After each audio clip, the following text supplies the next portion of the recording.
Question, je déplore le fait que ces soldats de Côte d'Ivoire aient été arrêtés par les autorités du Mali. Je trouve ça totalement absurde. Les propos à l'occasion de nos réunions de la CEDEAO du président Ouattara résonnent encore dans mes oreilles. Il parle du Mali avec beaucoup d'affection. Et il a été pour beaucoup dans la levée des mesures de sanctions prises par la CEDEAO. Alors que vous étiez plutôt contre, vous. Je constate aujourd'hui qu'il est payé par l'ingratitude de ceux qui ont tiré profit de cette décision de lever de l'embargo à laquelle le président Ouattara avait grandement contribué. Il s'estime trahi? Oui, je considère qu'il a été trahi, moi aussi. C'est qu'il y avait un accord entre la CEDEAO et le gouvernement de transition au début de l'année 2020. Un accord de clore le processus de transition en février de cette année, à la fin de ce mois. À la dernière minute, la nouvelle junte au Mali nous a informé qu'elle n'était plus en position de respecter cet engagement et qu'elle proposait, qu'elle comptait rester au pouvoir pendant 4 ou 5 ans. Nous avons été très surpris, très choqués. Je suis le président élu du Ghana et j'ai un mandat de 4 ans. Et le fait qu'un régime non élu et illégitime souhaite rester au pouvoir avec l'aval de la CEDEAO pendant 4 à 5 ans nous semblait tout simplement scandaleux.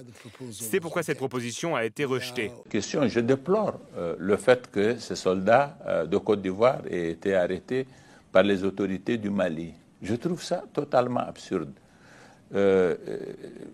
Les propos à l'occasion de nos réunions de la CEDEAO du président Ouattara résonnent encore dans mes oreilles. Il parle du Mali avec beaucoup d'affection. Et il a été pour beaucoup dans la levée des mesures de sanctions prises par la CEDEAO. Alors que vous étiez plutôt contre, vous. Je constate aujourd'hui qu'il est payé par l'ingratitude de ceux qui ont tiré profit de cette décision de lever de l'embargo à laquelle le président Ouattara avait grandement contribué. Il s'estime trahi? Oui, je considère qu'il a été trahi, moi aussi. Après la Côte d'Ivoire, le plus grand contingent de Maliens, c'est en France. Après la communauté algérienne, la communauté la plus importante étrangère en France, c'est les Maliens. Ils sont nombreux. Leur poids dans notre économie est supérieur à l'aide française au Mali. Ils nourrissent des régions entières. Comme moi, par exemple, moi dans mon village, les 80% des braves valides sont en Côte d'Ivoire, ça fait plus de 40 ans, c'est eux qui nourrissent les...